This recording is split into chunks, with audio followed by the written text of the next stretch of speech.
डाक का सारा आयाम और उसका जो कार्य क्षेत्र या उसका जो दायित्व है वो बहुत ही बड़ा है। मेरे साथ बेहद खास मेहमान इस वक्त संसद टीवी के स्टूडियो में मौजूद हैं।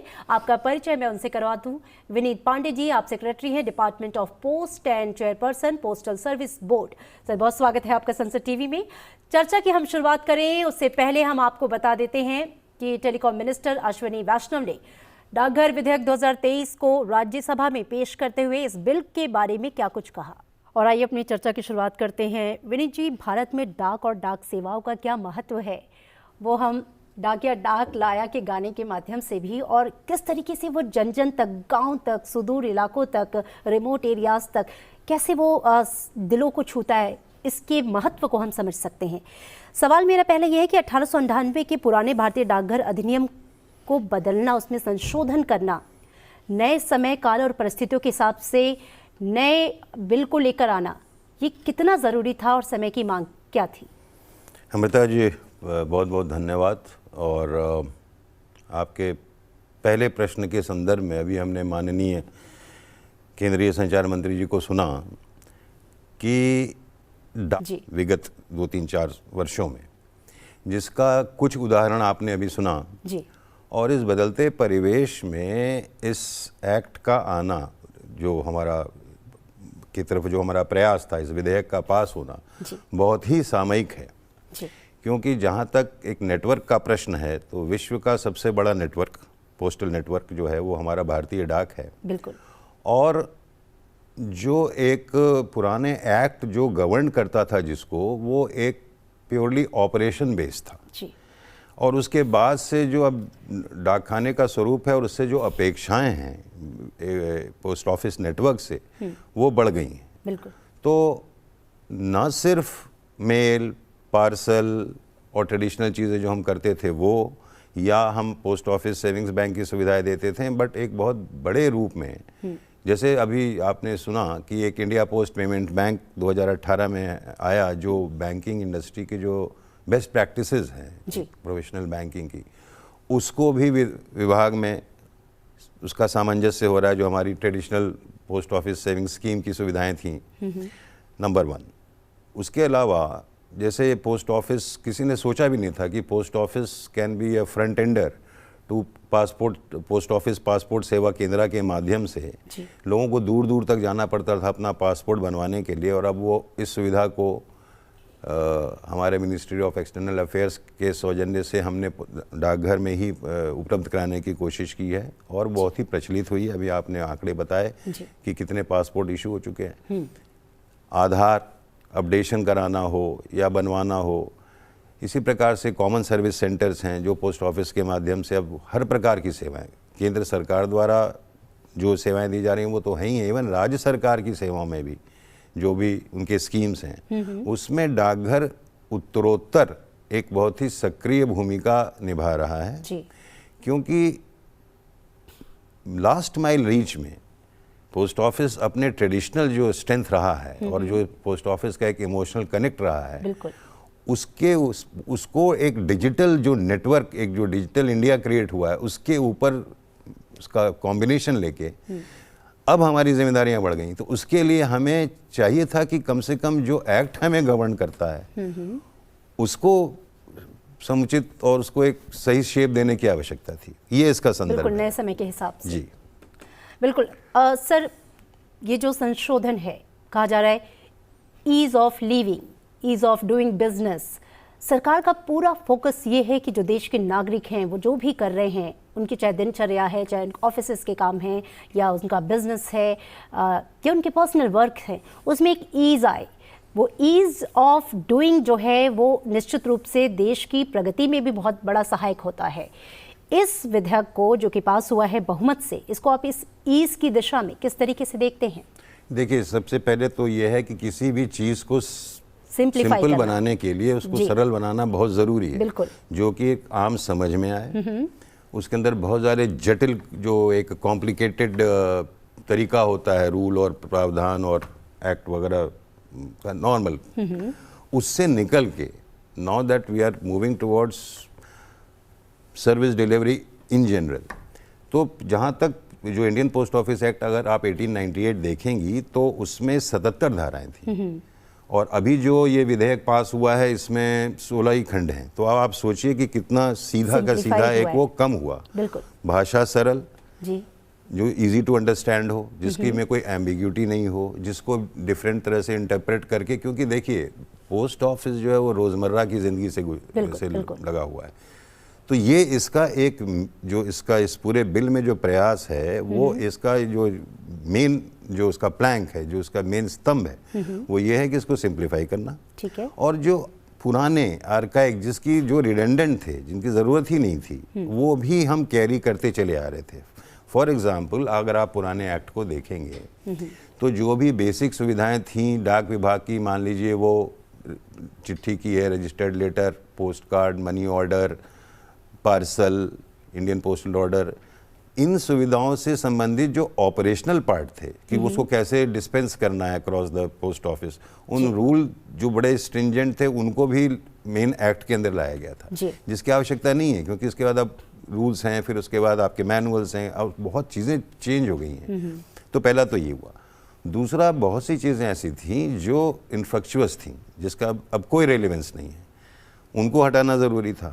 और उन सबको हटाने के बाद जब एक क्लैरिटी निकल के आती है कि व्हाट इज़ पोस्ट ऑफिस, तो उसमें हम इसको एक इनेबलर बना रहे हैं कि post office can facilitate all these things and any other thing which can ride on this postal network. So ये इसका खास, तो that means making things simpler, उसको आसान बनाएं, लोगों की जानकारी के लिए वो ठीक ठाक हो, और इन फ्यूचरिस्टिक हम आगे अगर जाएंगे तो हम और क्या क्या हमको एक्सपेंशन करने होते हैं, वो सारी चीज़ें एक ही इस बिल के तहत जो ये हम प्रयास हमारा है उसमें वो कवर हो जाएंगे जी।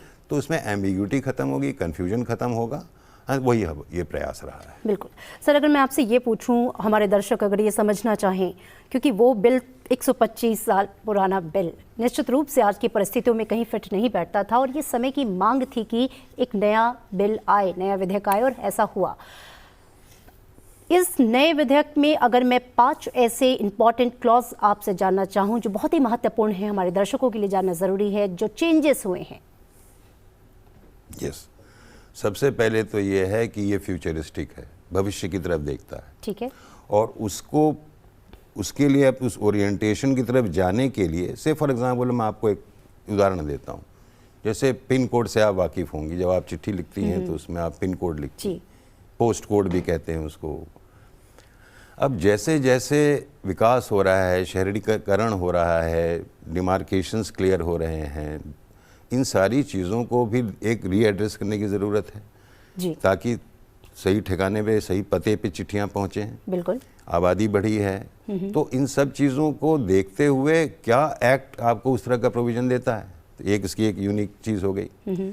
सिमिलरली जो आपने जिसको सॉवरेन फंक्शन कहते हैं, जो अधिकार है, राष्ट्राधिकार के परिप्रेक्ष्य में अगर आप देखते हैं तो डाक टिकटें हैं, वो हमने विभाग का ही वो एक समझ लीजिए कि एक धरोहर है, हमारी सांस्कृतिक धरोहर है, और उसके साथ साथ वो विभाग इसमें अपनी भूमिका अदा करता है, तो वो हमने एड्रेस किया है इसके अंदर, स्पेसिफिकली उसको हमने मेंशन किया हुआ है। इसके अलावा क्या है कि जैसे मैंने पहले बताया कि अगर आप पिछले एक्ट को देखेंगे तो वो मोस्टली ऑपरेशनल, मतलब एक कार्य निष्पादन में एक मतलब स्थितियां डाल करके उसको और एक तरह से जकड़ा जा रहा था। अभी क्या है कि उसको यूनिफॉर्म किया गया है ताकि आप आगे भी ना सिर्फ वो चीज़ें जो हमने विगत कुछ वर्षों में इनिशिएटिव लिया है वो कवर होंगी, but in future also it is going to transform the whole concept. तो एक इनेबलर हो जाएगा, पोस्ट ऑफिस एक फैसिलिटेटर हो जाएगा, जबकि पहले ये था कि साहब एक एलिमेंट ऑफ रिस्ट्रिक्शन था कि चिट्ठियाँ सिर्फ डाकखाना ही ले जाएगा, उस तरह की चीज़ थी। उस मानसिकता से भी ये निकालता है। कुल मिला के इसका विस्तार हुआ है, विस्तार होगा। और बिल्कुल सर, पिछले 9 वर्षों में डाकघर को मेल डिलीवरी से सर्विस डिलीवरी के एक इंस्टीट्यूशन में बदला गया, जो अपने आप में बहुत व्यापक है, बड़ा है। इसके असर को आप कैसे देखते हैं? देखिए, सबसे पहली चीज़ तो ये है कि शायद ये एक तंत्र ऐसा है किसी भी पोस्टल एडमिनिस्ट्रेशन का जी, जो सबसे पॉपुलर, सबसे परिचित होता है, मतलब लिखना पढ़ना सीखते ही आदमी पोस्ट ऑफिस जानता है जी। नौ एक ऐसे तंत्र में अगर उसकी पहली विजिबिलिटी है और वो तंत्र सरकार की सारी सुविधाएं उपलब्ध करा सके एक जगह, तो इससे बड़ी बात और क्या होगी। जाहिर तो तौर post office in future can be A one stop shop किसी भी चीज़ का। आपको अपना प्रमाण पत्र लेना है या जो कॉमन सर्विस सेंटर के थ्रू सेवाएं दी जाती हैं वो भी अगर पोस्ट ऑफिस से उपलब्ध हैं, पासपोर्ट की सेवा है वो भी उपलब्ध है, आइडेंटिटी है, आपका आधार है, इवन निर्यात। बिल्कुल। अब आप सोचिए कि दूर दराज के क्षेत्रों में बहुत से ऐसे लोग हैं, बहुत से हमारे कारीगर हैं जो अच्छी अच्छी चीज़ें जिनकी जो बनती हैं, लेकिन उसकी विजिबिलिटी, उसको कैसे एक्सपोर्ट करना है, कहाँ ले जाना है, तो इन चीज़ों को अगर आप एक गाइडेंस भी हम दे सकते हैं, उनको पैकेजिंग भी प्रोवाइड कर रहे हैं, तो ये चीज़ें जो हैं उसको एक जो सर्विस डिलीवरी की आपने बात करी, तो इन टोटलिटी उसको देखिए। सो पोस्ट ऑफिस का तो पूरा आइडेंटिटी ही बदल गया है। मतलब आप ट्रेडिशनली भी अगर आप याद करेंगे तो आप ये कहेंगे अच्छा भाई पोस्टमैन, अभी आपने बोला डाकिया डाक लाया, अब डाकिया बैंक ही नहीं लाया, डाकिया बहुत कुछ ले आया, सामान भी लेकर आया, आपके घर पे वो सामान भी लेके आएगा जी। और आपका जो भी है से एक डिजिटल सर्टिफिकेट की आवश्यकता होती है, एक एज की को सर्टिफाई करने के लिए, जो पेंशन के हमारे ग्राहक हैं, मतलब जो हम जिनको हम सेवाएं प्रदान करते हैं, उन सब चीज़ों को एक आईटी बेस्ड एक नेटवर्क, जिसके ऊपर विभाग का जो एक कोर कॉम्पिटेंस है उसका, उसकी रीचेबिलिटी का, उसको सब जानते हैं, उन दोनों को मर्ज करके और उसको एक बड़े आयाम में, उसको एक आसान तरीके से फैसिलिटेट करना, ये हमारा उद्देश्य है और ऐतिहासिक है ये। और इसकी सामयिकता भी और अच्छी है क्योंकि जो इस समय प्रयास हो रहे हैं चारों तरफ, एक विकास का, रिफॉर्म का है कि भाई एक मूल मंत्र है रिफॉर्म, परफॉर्म एंड ट्रांसफॉर्म। तो पहले क्लैरिटी तो आए ना कि हमें रिफॉर्म्स क्या चाहिए, करना क्या है, तो रिफॉर्म्स में ये हो गया जी। अब हम the post office has to live up to this expectation कि भाई उसको जो अब जनता की अपेक्षाएं बढ़ेंगी हमारे विभाग से, जाहिर तौर पे, क्योंकि और अब तो ये होगा कि कोई भी चीज़ जो सरकार से संबंधित हो कि उसकी जानकारी भी तो कम से कम पोस्ट ऑफिस में उपलब्ध हो। तो आप इमेजिन कीजिए कि अभी जो आपने बताया हमारे 1,50,000 से जो ज़्यादा का नेटवर्क है, उसमें मेजॉरिटी जो है वो 1,20,000 से ऊपर ही से ज़्यादा तो ग्रामीण क्षेत्रों में या सेमी अर्बन एरियाज़ में है। बिल्कुल।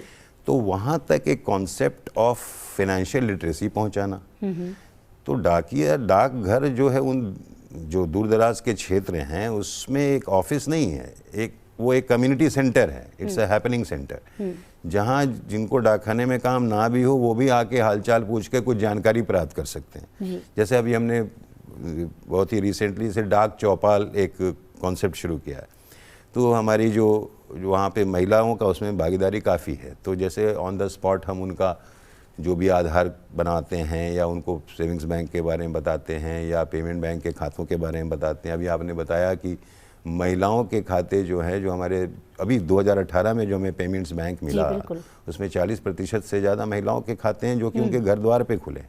तो महिला सशक्तिकरण के क्षेत्र में उनको कन्विंस करना नीचे जाके, और वो फिर तब आता है जब हमारा आदमी उनको डोर पे पहुंच के बताता है, वो सुविधा उपलब्ध कराए। तो this is something which we feel कि बहुत बड़ा ही रोल प्ले करेगा in the years to come. बिल्कुल सर, इस बिल को लेकर ये कहा भी जा रहा है कि जो नया कानून है वो बहुत ही ज़्यादा नागरिक केंद्रित सेवा नेटवर्क पर आधारित है। मतलब फोकस में जो है वो नागरिक है और उनकी जो सेवा है उसको लेकर उसका पूरा फोकस उसी पर है। इस बात को आप कैसे रखेंगे? तो जैसा मैंने आपको बताया कि आप अगर पुराने एक्ट को उठा के देखें और पढ़ेंगे तो उसमें लिमिटेड सेवाएं मेंशन्ड हैं और एक वही स्वरूप है विभाग का कि भाई मेल, पार्सल और रिलेटेड सर्विसेज, मनी ऑर्डर या इंडियन पोस्टल ऑर्डर तक सीमित है। अभी हम बात कर रहे हैं कि वो तो है ही है, वो तो अब हम उनके उसका जो नया उसका जो कॉन्सेप्ट आया है, चाहे वो ई कॉमर्स का क्षेत्र हो, चाहे वो और किसी भी प्रकार की सुविधाओं का क्षेत्र हो, तो कहने का मतलब है कि जो top of the mind recall आए किसी भी सरकारी सेवा से संबंधित और वो क्वेरी पोस्ट ऑफिस पे जाएगी, तो आप ऐसा माहौल क्रिएट करें, क्योंकि एक्ट है तो एक्ट के साथ साथ अब रूल में प्रावधान भी उसी प्रकार के होंगे।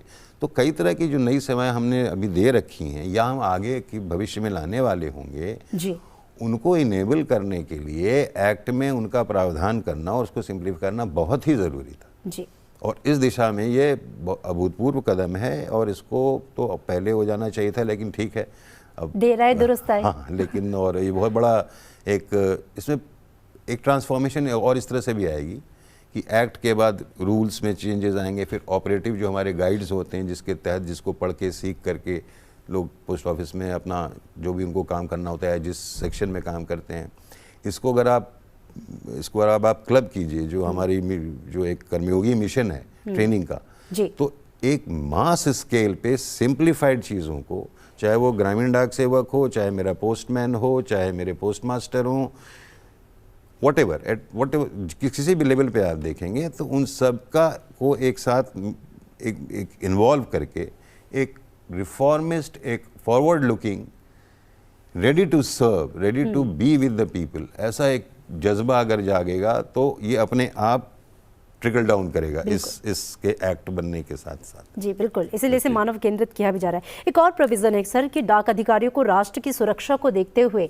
कुछ विशेष अधिकार दिए गए हैं, जैसे पार्सलों को लेकर भी कुछ विशेष अधिकार दिए गए, इसके बारे में थोड़ा बताइए।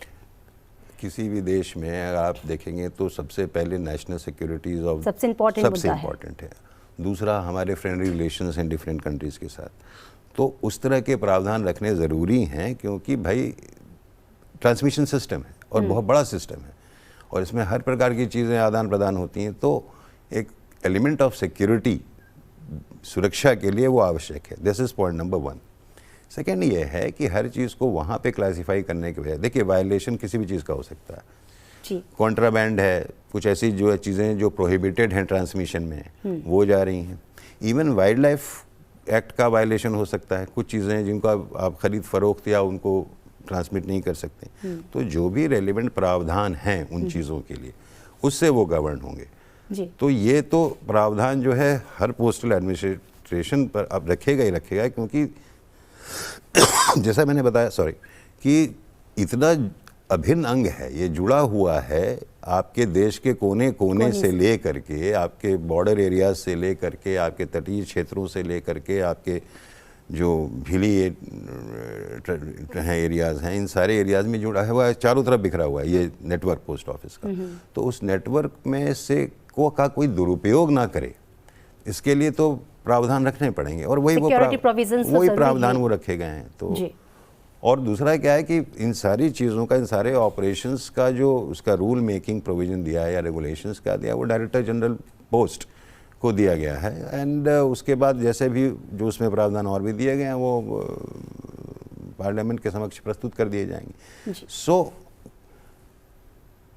द बेस्ट टेस्ट इज कि आप 1898 के एक्ट को अगर आप एक सिंपली ग्लांस भी करेंगे, उसको देखें और जो हमारा ये 16 जो प्रावधानों का जो हमारा बिल है जो पास हुआ है उसको आप सामने रखेंगे, तो आप देखेंगे कि उससे बेहतर आपको वही चीज़ें और उससे ज़्यादा सिंप्लीफाई वे में भविष्य में हम और क्या कर सकते हैं, हम अभी क्या कर रहे हैं, इन चीज़ों को देखते हुए अपने आप में एक बहुत बड़ा रोल प्ले करने। बिल्कुल, एक ट्रांसफॉर्मेशन है और ये बहुत ज़रूरी भी था। देश 2047 तक विकसित राष्ट्र बनने के लक्ष्य की ओर है और ऐसे में बहुत ज़रूरी है कि ease of living, ease of business और जो हम कर रहे हैं उसमें ईज़ आए ताकि लोग तेज़ी से आगे बढ़ें, और इसके लिए ये एक मील का पत्थर साबित होगा, इसमें कोई दो राय नहीं है। चूँकि वक्त की कमी है सर, मैं चाहूँगी एक कंक्लूडिंग रिमार्क आपका इस विधेयक को लेकर। अगर आप एक वन लाइनर सुनना चाहते हैं तो देखिए कि हम भी इसी सर्विस में से ही निकले हैं और आज तक हम 1898 के एक्ट को रेफ़र कर रहे हैं जी, और वो अब चेंज हो गया है। तो सोचिए कि आपके माइंडसेट कितना चेंज होगा कि भाई हम इसको अटेंड कर सकते थे और करना था, और अब खैर वो पास अगर हो गया दोनों सदनों से, तो एक वन लाइन में अगर हम कहें तो आप सोचिए कितना बड़ा ट्रांसफॉर्मेशन हम ला रहे हैं। बिल्कुल, कि जिस चीज़ को आप रोज़मर्रा जिसका निष्पादन करते हैं, जिससे आप गवर्न हो रहे हैं, वही पौराणिक हो गया है और हम उसको लिए बैठे हुए हैं जी। तो वो अगर चेंज हो रहा है तो इससे बड़ी बात और क्या हो सकती है। अपने आप में ऐतिहासिक है और हम सभी उस ऐतिहासिक जो पल है उसके गवाह हैं, और ख़ासकर आप। तो बहुत बहुत शुक्रिया सर इस पूरी बातचीत के लिए।